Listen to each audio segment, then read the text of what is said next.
Pra deri në fund vitit ndoshta nuk mund të kemi një tjetër rinitje për përballuar goditjet iraniane, pra kjo është gjithë problemi. Po vizita e Netanyahu në Shtëpinë e Bardhë, për këtë mendoni që mund të jetë pra për një plan për të ardhmen, jo të shpejtë? Jo, unë nuk mendoj që do, atë planet të tyre kanë ekzistuar gjithnjë, pra planet izraelite kanë ekzistuar gjithnjë për goditur Izraelin, nuk është se u bën tak brenda këtij muaji ose muajit që shkoi. Ata thjesht kanë pritur miratimin e Shtetit Bashkuar të Amerikës, pra miratimin e Shtetit Bashkuar të Amerikës ata e kanë çdo kohë për ta bërë këtë, nuk është se u ka munguar, pra gjithë kjo që ndodhi nuk është se ju tek izraelitëve, gjithë kjo që ndodhi është se ju tek amerikanëve dhe jo izraelitëve, janë ata cilët e kanë lëshuar Izraelin për të sulmuar Iranin dhe jo e kundërta Izraeli ka lëshuar Amerikën për të sulmuar Iranin. Nësa përsa i përket bombave që juve thatë, ato nga 24 që total janë përdorur 14 dhe ato 10 nuk është se do të kenë një vlerë tjetër për të përdorur dhe nuk u përdorën thjesht për një show, për të treguar atë kapacitetet amerikane dhe për të çuar në mbylljen e këtij konflikti të pjesshëm, pra pjesërisht.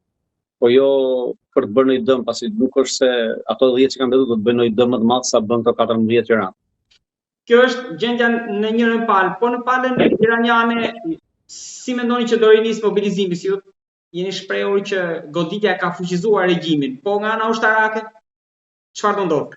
Po nga ana ushtarake tashmë edhe iranianët po mundohen të ribëjnë kapacitetet e tyre ushtarake, pra kryesisht ato të mbrojtjes kundërajrore, të cilat pothuajse dështuan në ditët e para, dhe u desh ndërhyrja ruse dhe ndërhyrja kineze për të ringritur ato kapacitetet e tyre të mbrojtjes kundërajrore. Normalisht tashmë ata duhet të ringrejnë totalisht këto kapacitete nga e para. Nuk e di në rast se do ta bëjnë totalisht në ato propozime që kanë bërë rusët në radhën e parë në janar apo me propozim kinez tashmë, varet se në çfarë kapaciteti do të ngrejnë ato. Kështu që edhe iranianëve ju duhet një kohë gjatë për të ngritur këto kapacitete kundërajrore të tyre, për të sjellë ato në një nivel të cilat të mos kapen më gafil siç u kapën këtë radhë. Po gjithashtu duhet edhe të ngrejnë kapacitetet e tyre të zbulimit dhe kundërzbulimit, pasi u pa që kundërzbulimi iranian pothuajse nuk funksiononte fare. Kështu që ngritja e këtyre kapaciteteve të kundërzbulimit nuk është se mund të bëhet brenda një muaji ose disa muaj, kërkon më shumë se 9 muaj, më shumë se një vit, pra kërkon një kohë më të gjatë. Megjithatë, ngritja e kapacitetive ushtarake nuk kërkoi pothuajse të njëjtën kohë që ka Izraeli, pasi ata nuk është se ju mungojnë kapacitetet ushtarake, po thjesht është riorganizimi i tyre, funksionimi i tyre në një nivel gatishmërie dhe mbajtja e tyre në një nivel gatishmërie. Pra edhe kjo kërkon një kohë relativisht jo shumë të gjatë, por edhe të shkurtër jo. Gjykimin tuaj, kush doli më i fortë nga bilanci, kupola e hekurt apo mbrojtja iraniane?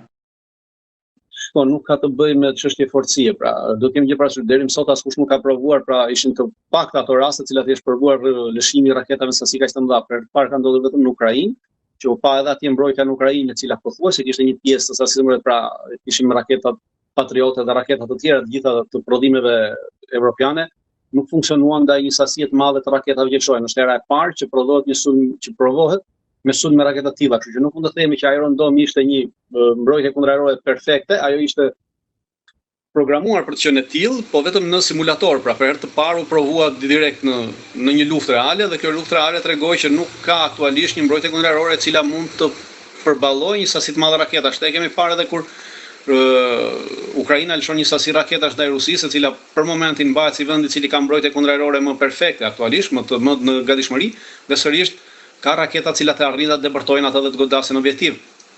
Pra varet nga sasia raketave, nga mënyra se si hedh ato dhe çfarë tipesh raketash përdor. Kështu që nuk mund të themi që këta përfituan sepse ata pra nuk u ishte përdorur, u provua për herë të parë. E njëjta gjë edhe ndodhi edhe me sulmin izraelit ndaj Iranit. Mbrojtja kundërajrore iraniane, pavarësisht ata pretendonin që kishte një mbrojtje kundërajrore të pathyeshme, por nuk ishte provuar asnjëherë, pra ndodhi rasti që u provua në një luftë reale me një sulm të madh, me një sasi prej 200 avionësh që lëshuan mbi 300 diçka raketa, pra e gjithë çfarëdo që ndodhi, edhe në konceptin teorik, ti e mbingarkon mbrojtjen kundërajrore. Në momentin që e mbingarkon mbrojtjen kundërajrore, ajo nuk është e gjendshme të kapi të gjitha ose të rrëzojë të gjitha. Pra patjetër do të ketë deportime, pra në sasi të mëdha ka deportime të mëdha, në sasi më të vogla ka deportime më të vogla. Dhe kjo vjen duke u degraduar ditë me ditë, pra nga sasia raketave që të lëshon. Zoti Goxhaj, lufta konvencionale pra toksore duket shumë larg. Tani ose kibernetike ose ajrore. Këtu te ajroria, si është primati? Si është shëbaja në raport me Kinën dhe Rusinë? Shiko, nuk bëhet lart për një luftë ajrore të tillë. Pra lufta ajrore do themi ku kemi përplasje të aviacionit. Në këtë moment nuk kemi pasur përplasje të aviacionit. Mbi asnjërin palë, pra palët kanë goditur me mbrojtje kundërajrore dhe me raketa. Pra kjo nuk është ajo që mund të themi kemi një luftë ajrore. Edhe në përplasjet në luftën ajrore që mund midis Kinës dhe midis Rusisë janë luftë ajrore të cilat nuk mund të konceptohet për arsye se të bësh një luftë ajrore duhet të angazhosh një sasi të madhe avionësh, duhet të biesh pra mjafton të kujtojmë luftën e Kosovës, ku Shtetet e Bashkuara të Amerikës angazhuan në atë kohë në 99 1200 avion. Pra nga ata 1200 avion, 900 diçka avion ishin amerikanë, pjesa tjetër ishin përkisin anëtarëve të tjerë të NATO-s. Pra një fushat ajrore kërkon një sasi të madhe të avionësh, dhe kjo sasi e madhe avionësh kërkon sërish një mbajtje të madhe, kërkon baza të tjera rreth ku të ulen, ku të mirëmbajnë, ku të furnizohen, pra e gjitha shkon në një funksionim kompleks ushtarak dhe nuk mund të imagjinohet një luftë ajrore ndërmjet Kinës ose ndërmjet Kinës dhe Shtetit Bashkuar të Amerikës, ndërmjet Rusisë dhe Shtetit Bashkuar të Amerikës, për arsye se mungon, sidomos ndërmjet Kinës, mungon terreni i mundshëm i Shtetit Bashkuar të Amerikës për të sjellë sasi të madhe avionësh, për të mbajtur ato, për t'i furnizuar ato dhe për t'i përdorur ato në hapësirat rreth Kinës ose në hapësirën e Kinës. Pra do të jetë është e pamundshme sepse në këtë kohë do të kemi angazhime edhe të tjera, pra nuk vetëm në luftën ajrore, por do të kemi edhe një goditje tjetër të forcave detare, të cilat do të shkatërrojnë kapacitetet detare të Shtetit Amerikës, të cilat mbajnë këto avion. Pra është e pamundur dhe që të arrihet një përplasje e tillë dhe askush nuk do të hynte një përplasje të tillë as me Kinën as me Rusinë, pasi mundësia për ta bërë këtë është e pamundur. Mjafton të shohësh që Shtetet Bashkuara të Amerikës që në fillimet e luftës në Ukrainë nuk arritën të bënin as një ndalim zone fluturimi në Ukrainë për arsye se e njëjta gjë kërkon. Pra koncepti është i njëjtë. Në rastin se do bësh një ndalim zone fluturimi, duhet të angazhosh një sasi të madhe avionësh që ti mbash gjatë gjithë kohës në fluturim, në hapësirën ajrore, në të cilën ti pretendon që ta mbash në kontroll. Dhe kjo sasi avionësh që duhet të funksionojë, atëherë duhet të ketë bazat për rreth e qark, duhet të ketë kapacitetet e saj të furnizimit, duhet të ketë kapacitetet e saj të mirëmbajtjes. Dhe nga që kjo nuk arrihej të bëhej, pasi nuk kishte të tilla baza ushtarake dhe të tilla kapacitete për të arritur këtë, atëherë nuk u hoq fare nga diskutimi krijimi i një zone ndalim fluturimi mbi Ukrainë. Pra është e njëjta gjë, i njëjti koncept. Dhe është e pamundur që të bëhet me shtete të tilla të mëdha, jo bëhet mbi shtete të vogla siç ishte që ndodhi me Jugosllavinë, si ndodhi me Irakun, pra të cilat nuk kanë kapacitetet të kundërpërgjigjen një angazhimi të tillë. Ndërkohë që tjetri ka kapacitete konvencionale të njëjta për të kundërpërgjigjur, dhe kjo pothuajse është e pamundur. Zoti Goxha, po sulmi e dobësoi e lëkundja apo e forcoi më shumë lidhjen e BRICS-it? Nuk mendoj që sulmi ka pasur lidhje me BRICS-in, edhe nuk është se do të preket BRICS-i nga ky sulm. Pra, pasi Irani rezistoi si shtet, pra nuk është se u shpërbë ose ra qeveria. Në rast se do të kishim një rënë të qeverisë, iranianët atëherë mund të themi që kjo mund ndikonte deri diku, po pavarësisht se Irani nuk është një nga themeluesit e BRICS-it, është një antar i BRICS-it i pranuar së fundmi, pa vetëm 10 është pranuar antar me drejta të plota, po duke qenë antar me drejta të plota, kjo nuk është se ai është themeluesi i BRICS-it. Në rast se nuk do të sulmohet një nga themeluesit e BRICS-it, nuk besoj që BRICS-i do të ketë ndonjë lëkundje, pasi BRICS-i në fillim është programuar dhe është konceptuar vetëm me 5 antarë. Pastaj të tjerët kanë filluar të bëjnë kërkesat e tyre dhe shtimi i BRICS-it erdhi për shkak të luftës në Ukrainë. Pra në rast se nuk do të kishte ndodhur lufta në Ukrainë, BRICS-i pothuajse nuk do të kishte funksionuar fare. Zoti Goxha, mendoni edhe ju si pjesë analizëve që ndoshta e ka rradhën Turqia për ta goditur ose për të goditur?